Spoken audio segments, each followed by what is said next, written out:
back, my people, to another episode of Weapon H All-in-One Podcast. Today, we're going to probably get into something that's probably a little touchy for everybody today. I'm going to go into blind loyalty.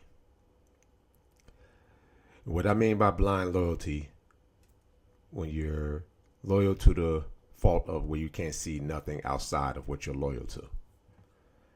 And right now, with political season in high swing, it ramps up to a whole nother level.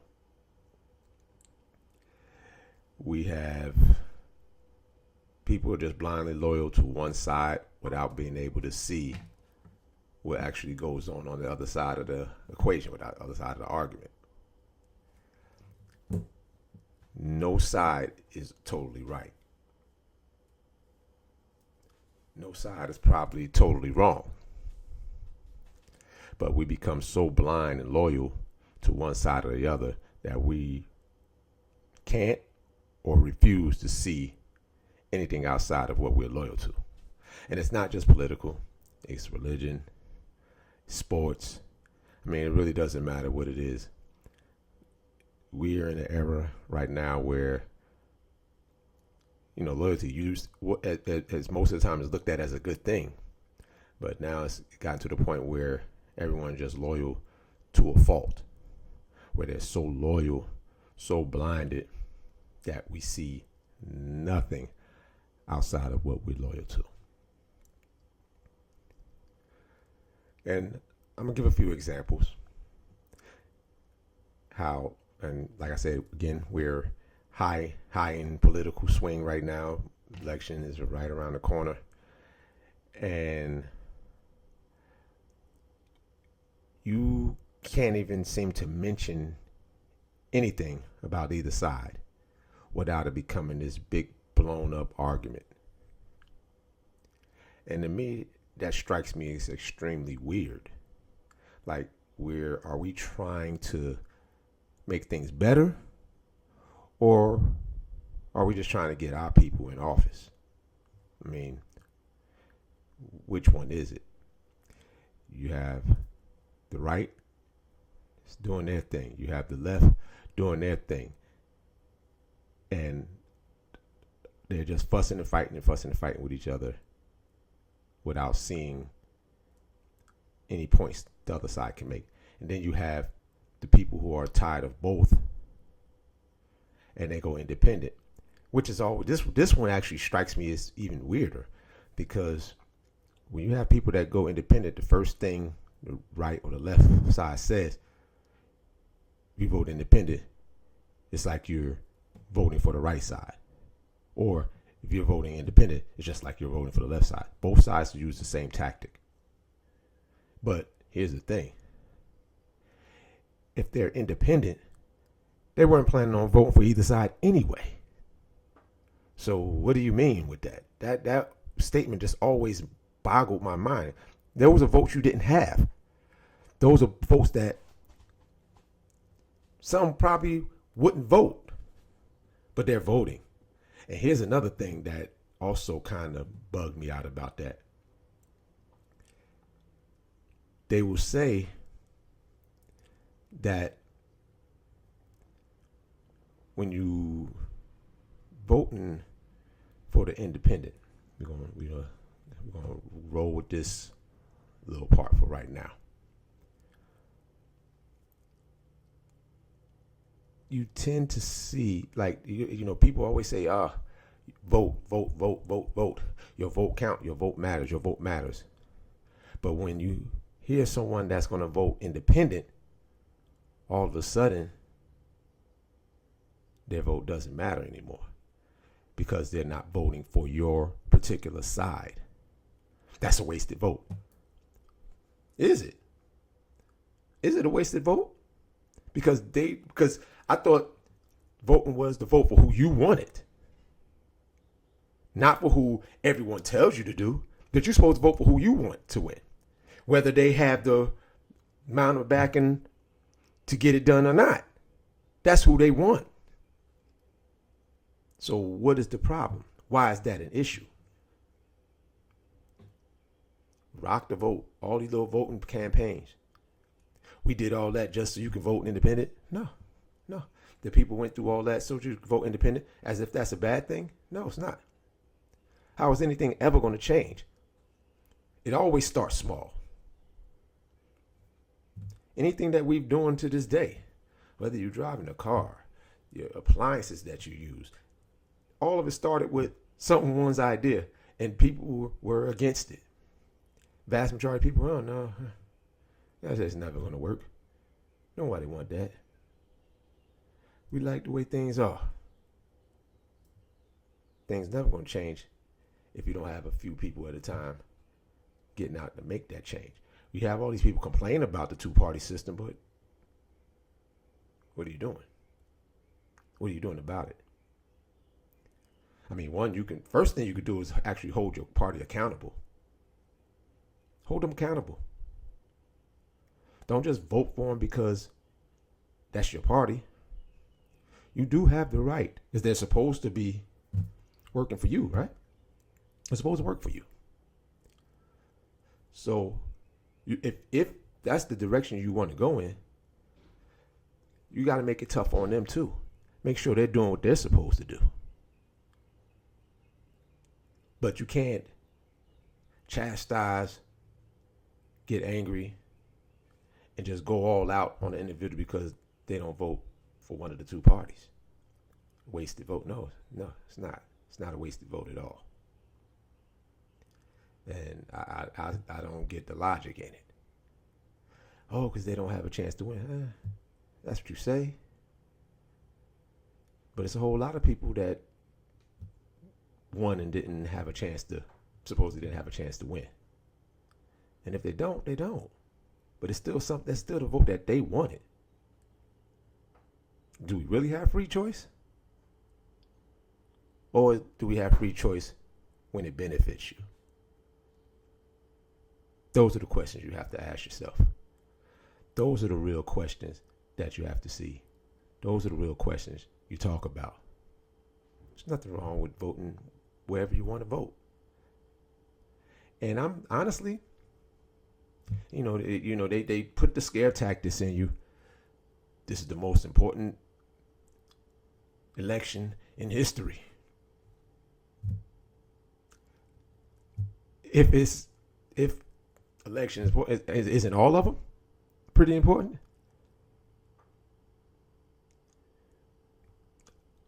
Am I not right? Aren't they all important? So why is this one a little bit more? And if one or the other gets in office and it's something that they doing something that people disagree with, you do know the people can stand up to it, right? To what they're doing that you don't like. But again, to do that, people will have to come together. So that's why a lot of it doesn't get done. Because the people in the end typically don't stand together. Because they have all these different divisions. And divisions keep everybody fighting. Divide and conquer. I mean, you hear it over and over and over again. But it keeps working over and over and over and over again. So why wouldn't they keep using it? It's the whole saying, if it's not broke, no, why fix it? It keep working, so why not? If I had something that was going good, why would I change it? If you're not bright enough to figure it out. You almost can't get to the point you can't get mad at them. They're supposed to be service, they're supposed to help the people. But as you see, the vast majority of times, they're not always. It's their interest. It's the interest of certain parties that takes precedence over the people when it comes down to politics, vast majority of the time. Can't say everybody, but a lot of times it does. So, again, going back to this blind loyalty, I mean, you could take it to any part you want. You can go. I can even get out of the politics right now. I can bring it right into sports. All you gotta do is you can bring up the situation where you have. They say, who's the greatest basketball player of all time, just for example. You have one side that's blindly loyal to LeBron James. No matter what you bring up, no matter what the stats you bring up, no matter the stories you hear about, because the story is either Jordan or LeBron, by the way, and no matter what people bring up about how Jordan did, it doesn't matter. They're still going to see and going to believe LeBron is the greatest. You go to the people on the Jordan side, no matter what people can bring up about LeBron stats and da, they're going to still believe it's Jordan. But you have so much blind loyalty again. No one will see the other side's opinion or point of view or what case they're bringing up for the other side, because you don't see it. And then sometimes you do have some that will see the case and then they still make their decision, and but when you hear it, it sparks like controversy, enragement. I'm like, it's opinionated. It's an opinionated question. But when you're so blind to one side, that's when all this anger, that shouldn't make you angry. You bring it up, you have fun about it, move on. But people really get pissed, and then they'll start trying to denigrate the other side just to make their side look bit good. Does that sound familiar? Let's denigrate that side just to make our side look better. We're not going to go on our merit. We're just going to talk about how bad for instance, how bad Jordan era was. We're going to say he was bad and he was just the only player there just to make LeBron look good. Or Jordan's out there will say, well, this league is different, it's softer, and different things of that nature. They're going to denigrate the new era just to make Jordan look better. See how that goes? Same thing sports, same things politics. I don't care what you put it in, this is what you see. I mean, you can go into religion, you're going to see the same thing. The one thing you would think, you would see the same exact thing. Blind loyalty where you can't see or respect anyone else's religion.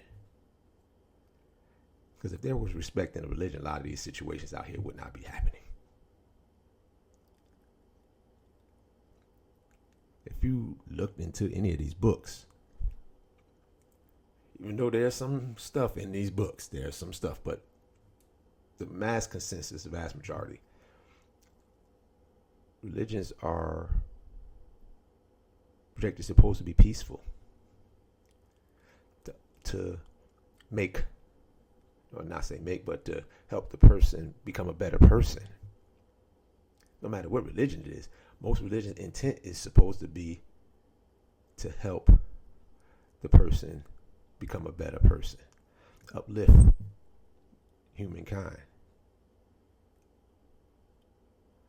But again, when you're so blind that you can't even take in a little bit of what the other religion is saying, you will see there are a whole lot of similarities between them all. A lot more similarities than differences. But we want to believe our religion, and that's the only religion, and I don't think so. In my opinion, I just don't think so. I don't think that to be the case. From my experiences and what I've seen and what I've read and what I've experienced, that's just not the case. I've been around multiple kinds of religions. The basic premise is good, but we have so many people that twist what's in those books.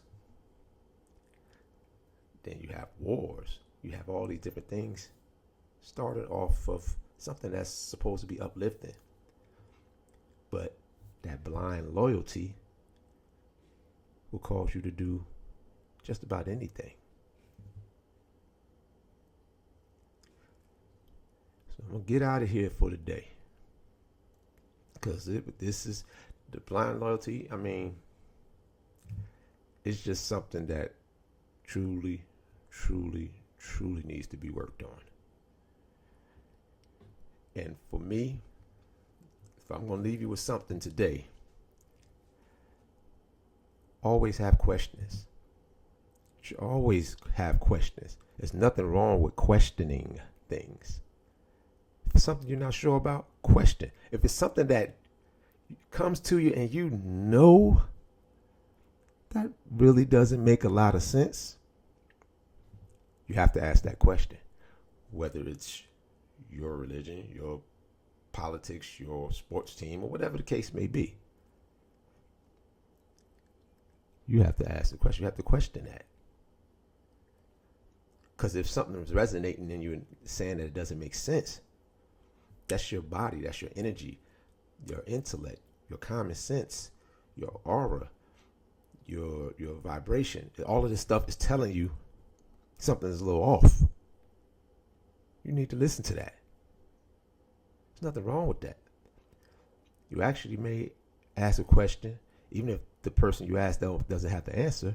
You can research that question, and you may end up you find out some things that may be better off for you. Or you may question and find some things that you're like, hey, whoa, maybe this is something I'm not sure if I need to be a part of. But question. Nothing wrong with questions. Even when you don't find out the answer, it's just a matter of getting you to think, getting you to see what it is, why I'm so blindly loyal, why I can't see another side of an argument. I mean, because it goes on for days. Men, women, sexual orientation, it doesn't matter. No, everyone is blindly loyal to one side or the other. Because I could have gone on with this all day about so many different sides. Like I just said, you can go men and women, how they've been so blind to certain things. Women are so blind to certain things, they only gonna see what they want to see. But that's what's holding us back from advancing. And until we can at least start, and again, doesn't take a whole lot, little at a time. 2 here, 3 here, 4 there. Watch how things slowly start to change. When I started changing my mindset, you start seeing things a lot differently. There's nothing wrong with seeing things differently. Because now, when you hear stuff that doesn't quite register, doesn't make a lot of sense, you don't have that fear any longer. Because what is it to fear? Fear of being wrong? Fear of your fragile ego? Nah. You actually become better. You actually stop falling for a lot of the tricks that are being placed on us. So, to leave you today, hope you enjoyed today's episode. Weapon H, All in One Podcast. I know some of you who were tuning in when Tanya was on the segment, we actually moved that to a whole another podcast, a Mind, Body, and Laughter podcast. Weapon H will be coming to you on Fridays. Mind, Body, and Laughter will come to you on Wednesdays. So again, thank you guys for tuning in. I'll have a guest for you next week, but today I just had to get that off my chest, get that out the way. So thank you guys for joining in. See you next time, next Friday. Weapon H, All in One Podcast.